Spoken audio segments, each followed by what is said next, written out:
আল্লাহ ছাড়া আমাকে উদ্ধার করার কেউ নাই। এই পৃথিবীতে কেউ আপন না।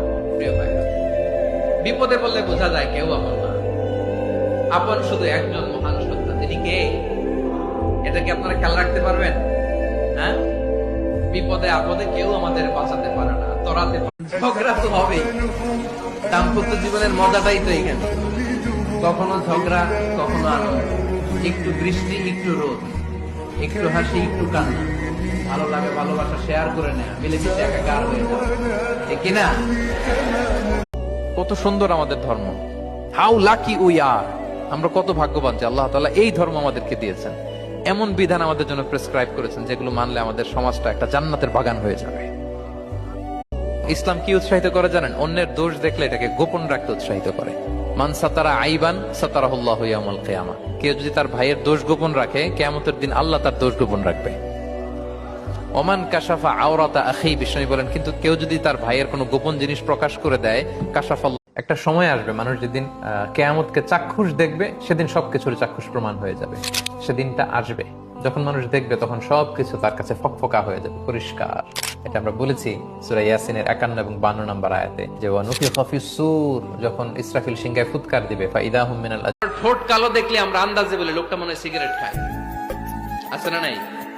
সিগারেট না খেয়েও ঠোঁট কালো হতে পারে কি পারে না? বিয়ের পরে যদি কেউ হুন্ডা কিনে,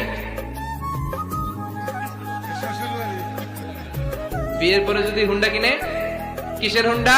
আল্লাহ, তুমি আমারে অনেকদিন ধরে সিঙ্গেল আছি, ডবল করে দাও, কবুল হয়ে যাবে। মানুষ যা কল্পনা করতে পারে সেটা মানুষ করে দেখাতে পারে। তুমি তোমার কল্পনার রাজ্যকে সাজাও, তোমাকে হারাতে পারে এমন কোন শক্তি আল্লাহর জমিনে নাই। তোমার কি শক্তি, কি সম্ভাবনা তুমি জানোই না মিয়া। তুমি এদিকে তাকাও কেন? তোমার রাস্তা তো ওই দূরে।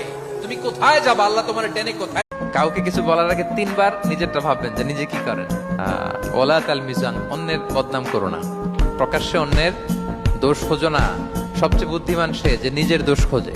নিজের সমালোচনা যে করতে পারে সেই সর্বাপেক্ষা বুদ্ধিমান। আপনি কি জানেন যে একটা কথা শুনেই ক্রস চেক না করে অ্যাকশনে যাওয়াতে কত পরিবার ভেঙে যায়, কত সম্পর্ক ভেঙে যায়? আমাদের মধ্যে এই প্রবণতা আছে। আপনার ছেলের ব্যাপারে একজন একটা কথা বললো, এসে ছেলের মারপিট, জিজ্ঞেস করেন না এটা। আপনার মেয়ের ব্যাপারে একজন এসে একটা বাজে কথা বলছে, এসেই দোয়া নিজের জন্য করবেন, অন্যের জন্য করবেন। রাজি আছেন তো? দোয়া চাওয়াও সুন্নাহ, দোয়া করাও সুন্নাহ। অন্যের জন্য দোয়া করবেন, এতে লাভ আছে। আপনি যখন কারোর জন্য দোয়া করেন, ফেরেশতারা আল্লাহর কাছে দোয়া করতে থাকে, আল্লাহ যেই দোয়া সে তার ভাইয়ের জন্য করলো, আগে দোয়াটা তার নিজের জন্য কবুল